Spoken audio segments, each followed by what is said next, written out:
Screen पर आपको ये जो शख्स नजर आ रहा है, इसका नाम है विशाल। अब ये पुलिस की कस्टडी में, और इसने जो क्राइम किया है उसे सुनकर आप सब भी हैरान हो जाएंगे। इसने पहले अपनी मां का कत्ल किया, फिर अपनी पत्नी का कत्ल किया, फिर अपने पिता को मार दिया। इसने टोटल 4 शादियां की थी। इसका जो प्लान था वो था चौथी पत्नी का भी कत्ल करना, लेकिन उसे पहले ही पता चल गया था कि ये उसके साथ भी कुछ गलत करने वाला है, और इसकी भनक लगते ही उसने पुलिस में कंप्लेंट दर्ज कराई। लेकिन सवाल ये था कि ये इन सब लोगों का कत्ल क्यों कर रहा था। कत्ल की जो वजह थी वो बड़ी चौंकाने वाली थी। इंश्योरेंस के पैसे, मतलब कत्ल को ये एक्सीडेंट दिखाता, ये नॉर्मल डेथ दिखाता और उसके पैसों से अय्याशी करता। जब इसकी बीवी गुजर गई थी तब इसने 50 लाख रुपए जो है इंश्योरेंस के लिए थे। जब मम्मी गुजर गई थी तब इसने 5 करोड़ रुपए इंश्योरेंस के लिए थे। अब इसने पिता के नाम पे 50 करोड़ की पॉलिसी खरीद रखी थी, और पिता की मौत भी हो गई थी। उसके बाद इसने उसमें से 50 लाख रुपए जो बाकी बीमा कंपनी उनसे ले भी लिए थे। लेकिन जो इसकी चौथी पत्नी थी उसको इसके कारनामों पर शक हो गया था, और उसने ये बात पुलिस को बताई। पुलिस ने बाकायदा इसमें इन्वेस्टिगेट किया। पुलिस ने पता लगाया इसने कैसे ये सब जाल रचा, कैसे इसने डेथ एक्सीडेंट मतलब मर्डर को इसने एक्सीडेंटल डेथ दिखाया। सब कुछ पुलिस ने इन्वेस्टिगेट किया, और पुलिस को पता चला ये तो बहुत ज़्यादा शातिर था। और उसके साथ एक और शख्स था जो मिलकर बीमा कंपनियों को पागल बना रहे थे, और मौत को जो है वो एक्सीडेंटल डेथ या बीमारी से डेथ ये दिखाकर पैसे हड़प रहे थे। तो क्या है ये विशाल की पूरी स्टोरी, इस वीडियो में जानेंगे। लास्ट तक ये वीडियो जरूर देखिएगा। नमस्कार, मेरा नाम है प्रेश पांडे और आप देख रहे हो क्राइम तक। मेरठ का एक परिवार जो गंगानगर में रह रहा था, मेरठ का एक इलाका है, और इस परिवार का एक बिजनेस था फोटोकॉपी का, फोटो स्टूडियो था। वहीं से जो परिवार के मुखिया थे वो महीने के 25 से 30 हज़ार रुपये आमदनी कर लेते थे। उनका एक बेटा था जिसका नाम है विशाल सिंघल, वो अपनी पत्नी के साथ, और उनकी वाइफ जो थी उनका नाम था प्रभा देवी। अब जो विशाल की मम्मी है प्रभा देवी, वो 27 जून 2017 को अपने बेटे के साथ बाइक पर बैठकर जा रही थी। अचानक से किसी गाड़ी वाले ने उन्हें ठोकर मारी और वो लोग गिर गए, जिसके बाद उनके सर पर चोट लगी। वो जो उनका बेटा है विशाल सिंघल, वो उन्हें अस्पताल लेकर गया और वहाँ उन्हें भर्ती कराया। अब वो सीरियस चल रही थी, सर पर चोट लगी थी, तो कुछ दिन तक एडमिट रही, और कुछ दिन बाद उनकी मौत हो गई। मौत होने के बाद उनके नाम पर 25 लाख का बीमा था, मतलब इंश्योरेंस था। 25 लाख रुपए उनके बेटे को मिले जो उसमें नॉमिनी थे। तो ये तो नॉर्मल एक्सीडेंट था, पुलिस ने इसमें ज़्यादा कुछ जांच नहीं की, हॉस्पिटल ने भी रिपोर्ट बना दी, और विशाल को जो है वो इंश्योरेंस कंपनी से पैसे मिल गए। अब कुछ दिन बाद, यानी कुछ सालों बाद 2022, अब जो विशाल है उसकी वाइफ एकता सिंघल को अचानक से फीवर आ जाता है और उसकी तबीयत ख़राब रहने लगती है, उल्टी जुलाब ये सब चीज़ें शुरू हो जाती हैं। तो वो उसे हॉस्पिटल ले जाकर एडमिट कराता है। अब उसे हॉस्पिटल ले जाकर एडमिट कराता है तो एक फेमस हॉस्पिटल है मेरठ का ही, आनंद हॉस्पिटल। और कुछ दिन बाद, यानी लगभग जब वो एडमिट हुई थी उसके 2 दिन बाद ही, 3 दिन बाद बीमारी से उनकी पत्नी की मौत हो जाती है। अब इसमें भी विशाल ने क्या किया था, अपनी वाइफ का 80 लाख का पॉलिसी करवा रखा था, इंश्योरेंस पॉलिसी। अब वो 80 लाख रुपए जो है मौत के कुछ दिन बाद, कुछ महीने बाद विशाल को मिल गए। और अब घर की परिस्थितियाँ ठीक हो गई थी, क्योंकि एक बार जब इनकी माता जी गुजर गई थी तब 25 लाख रुपए मिले थे, जब बीवी गुजर गई तो 80 लाख रुपए मिले, और घर की कंडीशन ठीक थी। तो इन्होंने जो फ़ोटो लैब चलाते थे, फ़ोटो की दुकान, वो बंद कर दी थी। वो बस नाम के लिए बस थी, उसमें कुछ काम नहीं होता था। अब तारीख आती है 1 अप्रैल 2025। विशाल के जो पिता थे मुकेश सिंघल, वो अचानक से उनकी तबीयत ख़राब हो जाती है और वो बीमार रहने लगते हैं, और ये उन्हें ले जाकर 1 अप्रैल को ये हॉस्पिटल में एडमिट कराते, सेम हॉस्पिटल, आनंद हॉस्पिटल। 2 अप्रैल को इनके पिता की मौत हो जाती है। अब पिता की मौत हो जाती है तो पूरे घर में बात होने लगती है कि अरे यार, इनके पिता भी गुजर गए, बताइए 3-4 साल में, 4-5 साल में घर में 3 लोगों की मौत हो गई। अब यहाँ एक चीज़ थी वो हैरान करने वाली थी।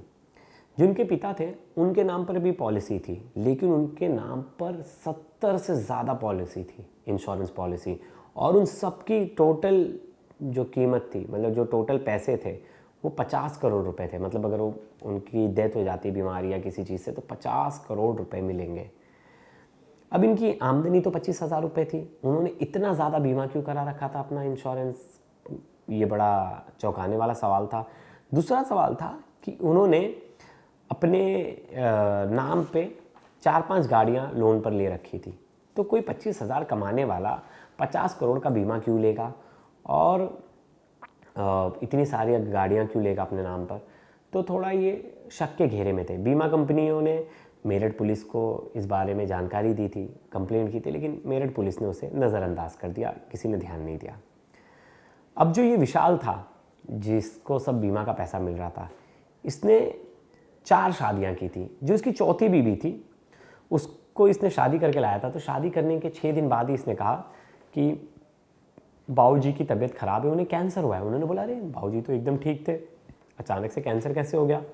वो डॉक्टर झूठ बोल रहा होगा, किसी और डॉक्टर को दिखाते।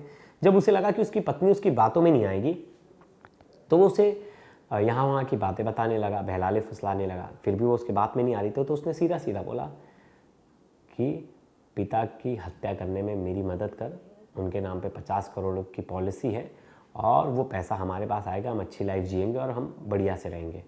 ये सुनने के बाद जो है पत्नी डर जाती है और वो अपने घर वालों के बात बताती है। घर वाले बाहर उसे लेकर अपने पास आ जाते हैं मैके, और वहाँ से वो एसएसपी, पुलिस और सीएम योगी को लेटर लिखती है कि मेरे पति ने ऐसा ऐसा किया और इस तरह का झोल कर रहा है, आप उस पर कड़ा एक्शन लीजिए।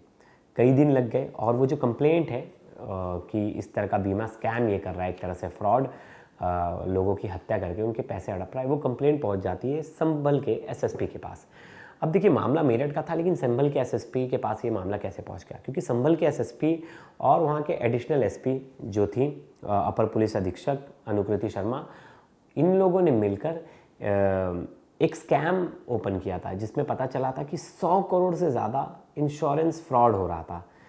उसी केस को जब ये जांच रही थी एसीपी, तो इन्होंने हर जिले के पुलिस को और जो बीमा कंपनी थे उनके एजेंट्स को बताया था कि आपको कोई भी सस्पिशियस अकाउंट ऐसा कोई लगता है, कोई सस्पिशियस कंप्लेंट है तो हमें बताइए।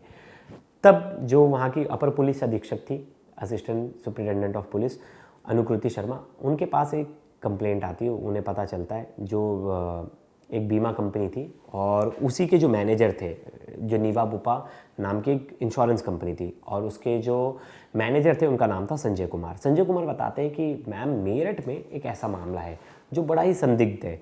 मेरठ में मुकेश चंद सिंह है जिन्होंने 64 से ज़्यादा पॉलिसी ले रखी है।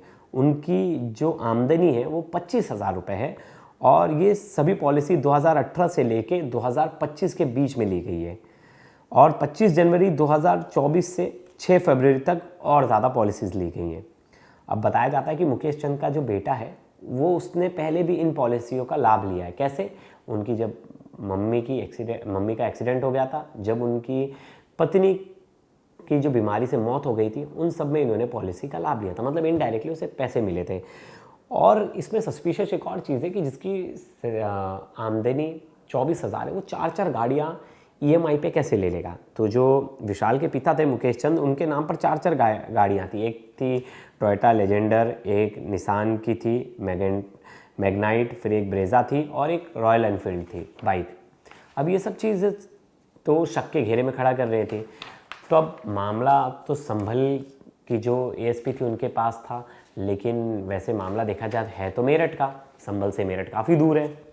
अब ऐसे में जो संभल के एसएसपी थे उन्होंने डीआईजी से बात की मेरठ जोन से, और उन्होंने तुरंत तत्काल प्रभाव से मेरठ पुलिस को इत्तला करी कि इसमें एफआईआर दर्ज करो और जांच करो।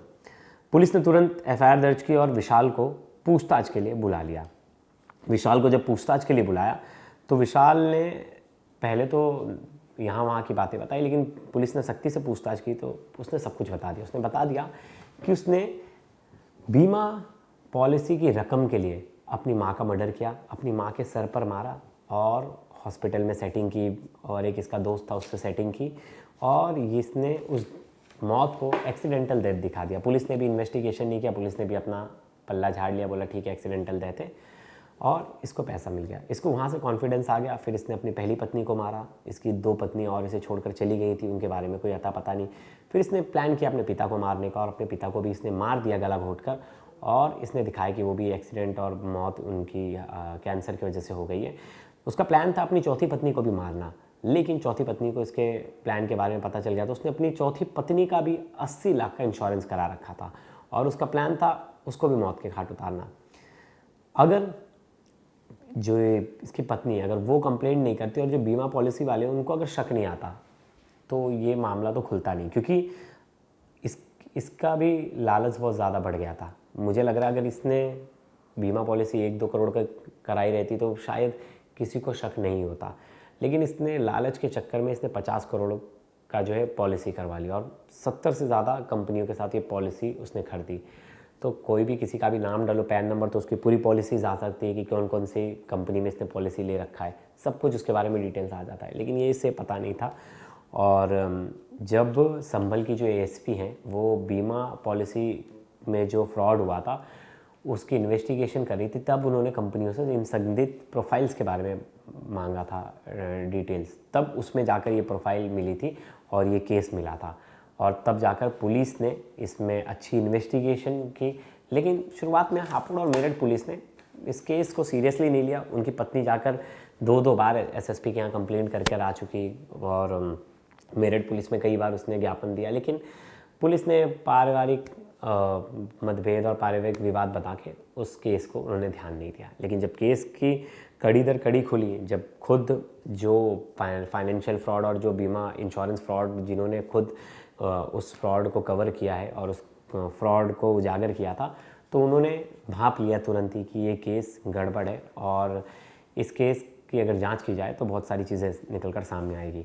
तो अब जो विशाल है वो सलाखों के पीछे, और मुझे नहीं लग रहा कि उसको उम्र कैद से कम की सज़ा मिलेगी, क्योंकि 3-3 हत्याएं, पैसे के लिए इतना ज़्यादा लालच, और उन पैसों से इसने ना तो अपना घर बनवाया, कुछ भी नहीं किया है, नॉर्मल लाइफ जीता था कि किसी को शक ना हो। बस इसने 4 गाड़ियाँ खरीद ली थी और वहीं से शक आया कि 25,000 कमाने वाला 4 गाड़ियाँ लोन पे कैसे खरीदेगा और 50 से 60 से ज़्यादा इंश्योरेंस क्यों करवाएगा।